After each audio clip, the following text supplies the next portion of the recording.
Joanna makes the best roast turkey. Am I stuffed? George, that was a 24-pound bird. You polished off almost 23 pounds. Joanna said I should feed it. Oh, when does Joanna get slices of reunion? In a week. Oh, maybe I should have left some of the mashed potatoes.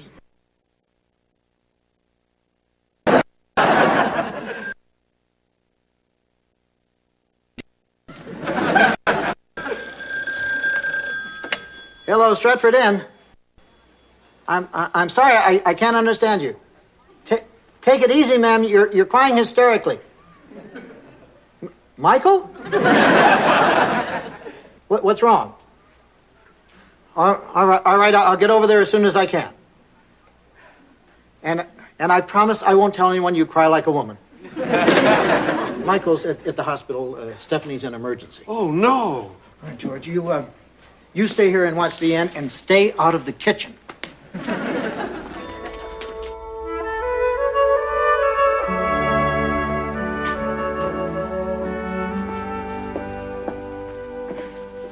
Steph? Michael, is that you? Oh, Cuppers, you can talk. Michael, they removed her appendix, not her tongue. How are you feeling, Steph? That depends. How do I look? Like a pretty little piece of post-op pastry. I feel fine. Boy, you really gave us quite a scare last night. Usually when you say, ew, in a restaurant, it's because they've sat us next to an unattractive couple. But when you started clutching your side and rolling on the tile, I knew it was brought on by physical pain and not the sight of that twosome sharing the same ear of corn. Oh, gee, I must have been really out of it. All I can remember is some hysterical woman crying and screaming and running through the hospital.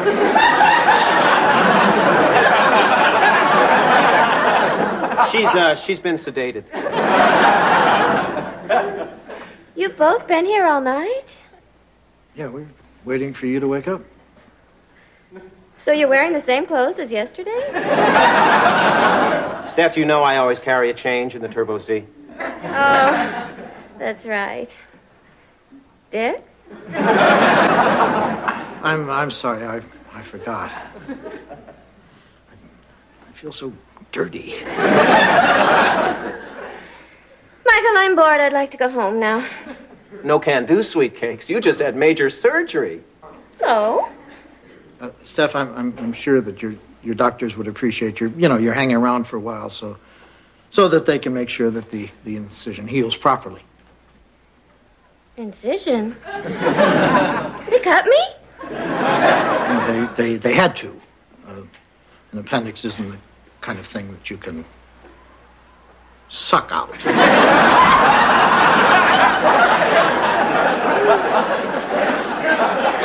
You mean I'm scarred for life? Well, yeah. Oh, Steph, I'm sure it won't be bad. I mean, it'll be a cute scar. I mean, you had acute appendicitis. Promise me you won't abandon me and run off with someone unscarred. You can just doggy bag those doubts. You'll always remain my one and only muffin, albeit a sliced muffin. I don't think you realize what a lucky young lady you are.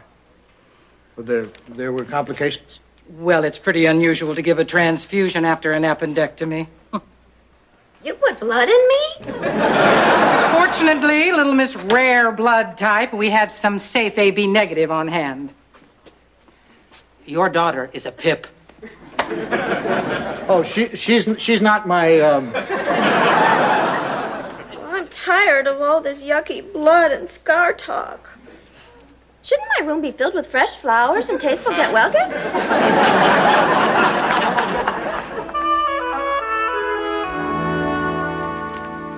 Look what the florist left on the porch. That's quite an arrangement. Yeah, and how? To our darling Stephanie, We miss you, we love you, we cherish you. Get well soon. Must have set her parents back a pretty penny. Well, it's not from the Vanderkellens. It's from all the girls at the Clinique counter at Peck's department store. Is Stephanie home from the hospital? Michael's picking her up. Where were you all morning? Well, Stephanie's appendicitis got me to thinking I'm way overdue for a physical, so I went to see old Doc Winslow. What do you say? Nothing really. It seems he died 23 years ago. Anyway, his son, old Doc Winslow Jr., he examined me and said I was in tip-top shape.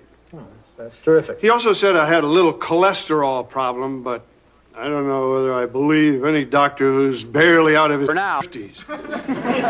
The kids are taking over. To be on the safe side, I should get more exercise and stop burning my candle at both ends. George, I've never known you to burn your candle at one end. I guess you missed last year's Hell Night at the Beaver Lodge. I was wasted, Dick.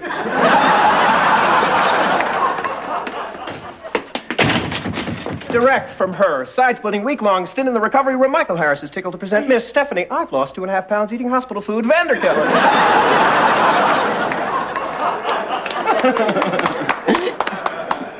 You know, Stephanie, I'm actually surprised I'm saying this, but things haven't been the same around That's here. good, Dick. Are those flowers for me?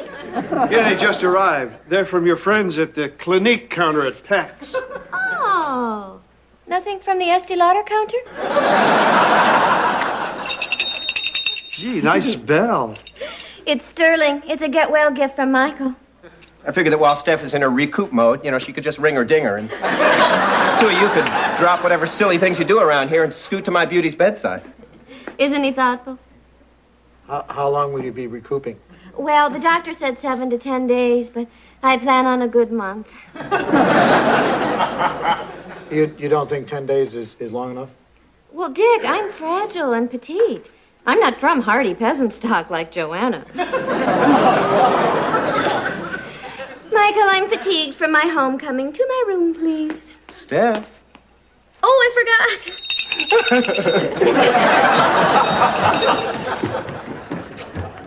I didn't know Joanna was from hardy peasant stock. I never saw her pull a plow.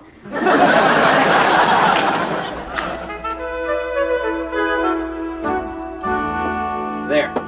I've positioned the floribunda in descending order of lavishness, with the buku bucks bouquets within sniffing distance, dribbling down to those in the corner with dubious eye appeal. That's lovely, Michael. But I don't see Dick and Joanna's. I hid them under your sink. Well, I'm ready to convalesce. Hi, Dick. Are those the magazines I requested? Yeah, I got Vogue, Mademoiselle, Glamour, Czar, and Cosmo. Ooh, prettier than her. Prettier than her. Than her. Than her. Michael? Oh, prettier than her. I do the same thing with GQ. I went to that gourmet ice cream parlor clear over in Tyville and got a quart of hand-packed French vanilla almond. Oh, my very favorite. I know. That's why I didn't mind driving 46 miles on bald tires to get it. Where's their special hot fudge sauce? Well, I guess if I leave now, I can be back from Tyville by dark. Here, I'll put this in the freezer, and you let me know if you need it.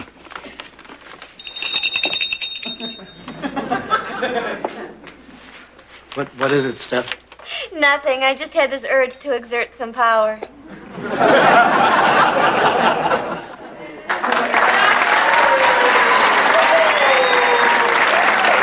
Hi, I'm Larry. This is my brother Daryl, and this is my other brother Daryl.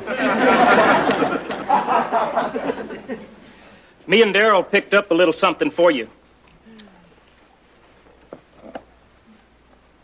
Oh, and it's still wet.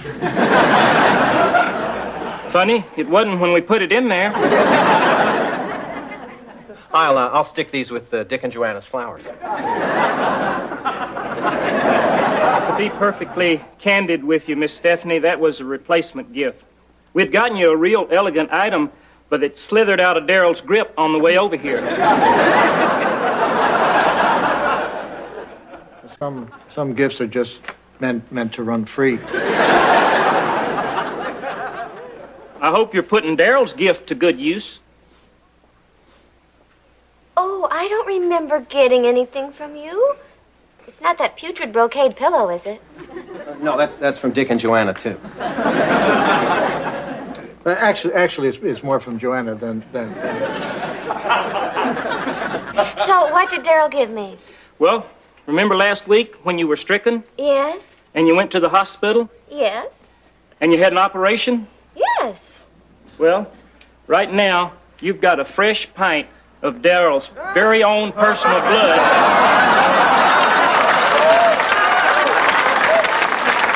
coursing through your veins. Cool gift, huh?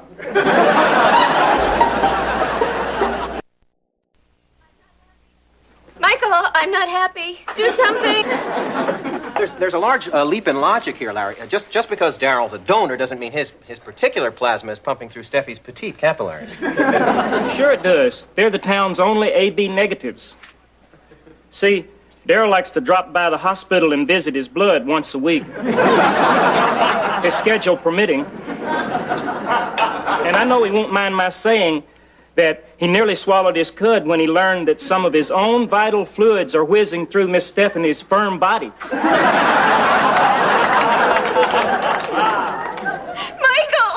I'm polluted.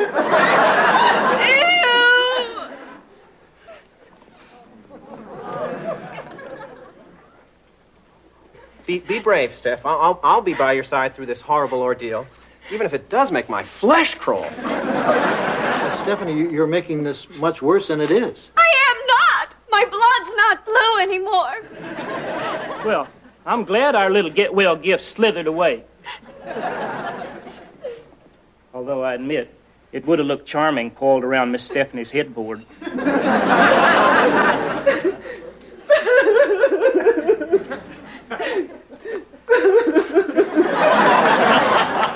So, anyone for ice cream?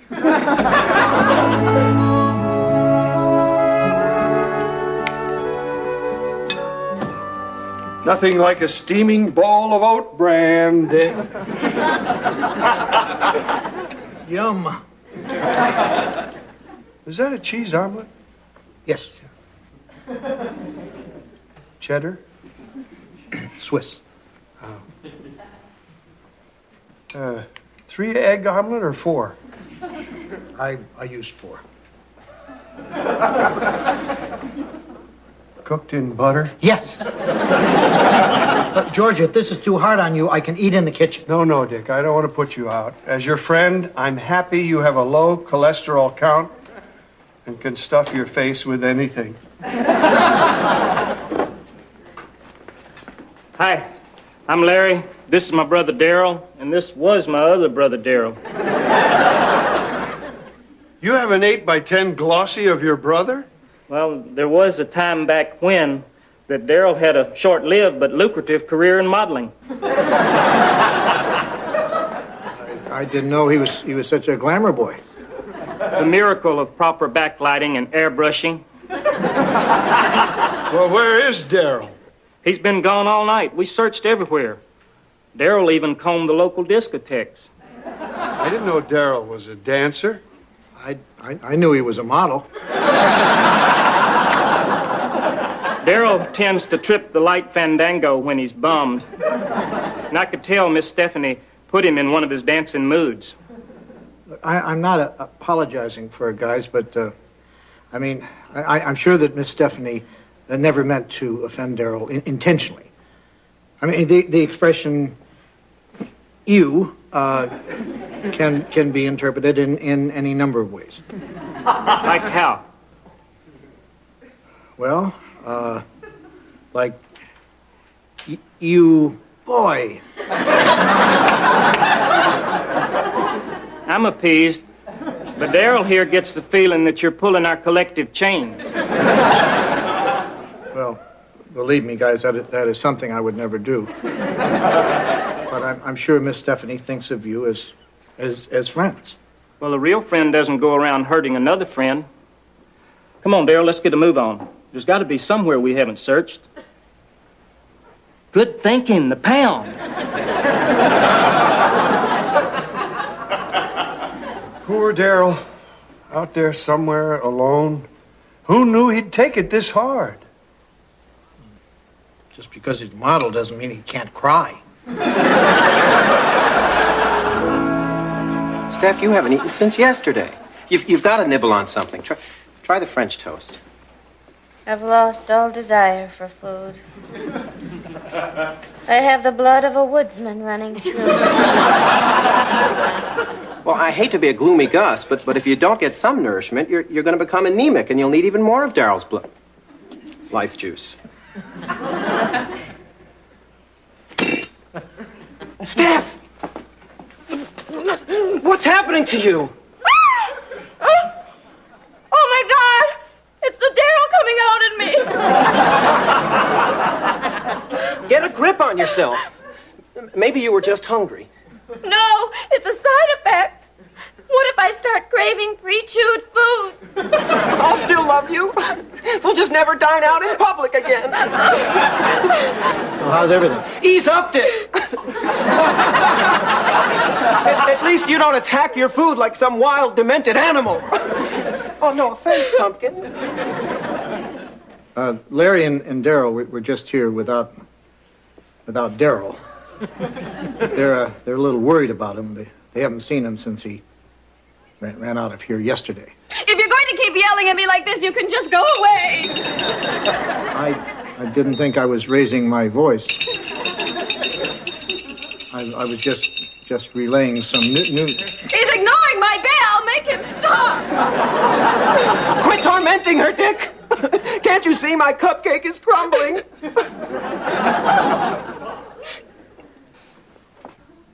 Darrell. Darrell, where have you been? Your brothers have been worried about you. Oh, you've been out gathering leeches. Michael!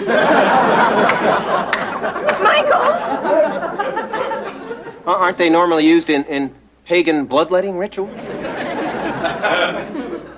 Well, that's very thoughtful, Darrell, but I don't think Stephanie wants your blood sucked out of her by these little fellas. Get those icky, slimy things out of my room! No, Darrell, wait! No, I don't want the bucket. Give that to Dick.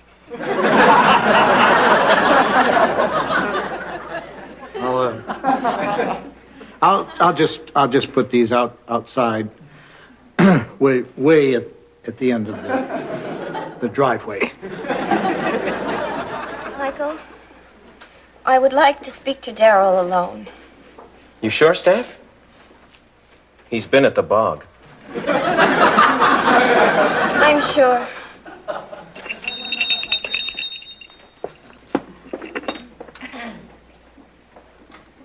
Don't be afraid. I'm not going to bite you.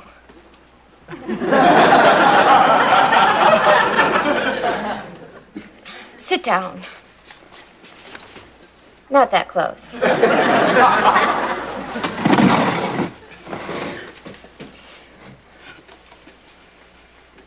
Thank you for the leeches. They were repulsive, but the thought was there. And I'm sorry about yesterday. I really am. I guess you thought I was pretty mean to you.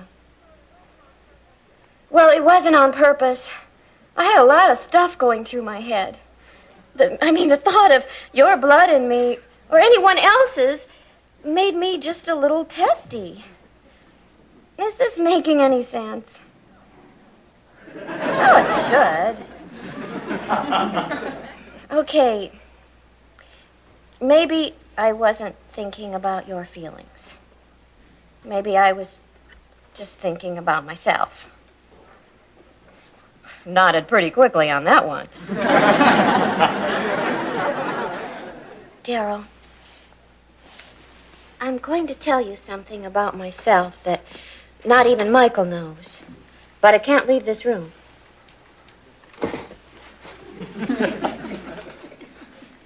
There are times when I can be just the tiniest bit self-centered. No, really, it's true. And this might have been one of those times. I was rude to you, and I shouldn't have been. I guess, in a way, sort of saved my life. Maybe one day I could do something for you.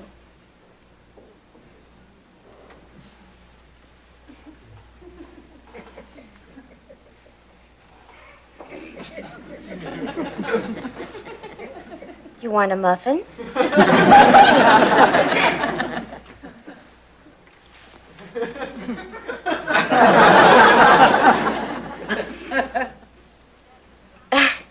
You have some crumbs there in the corner of your mouth. Wait.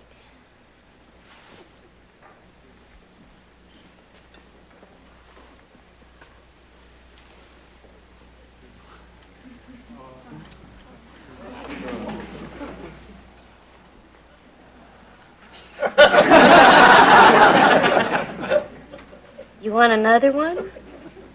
Here, take the whole thing.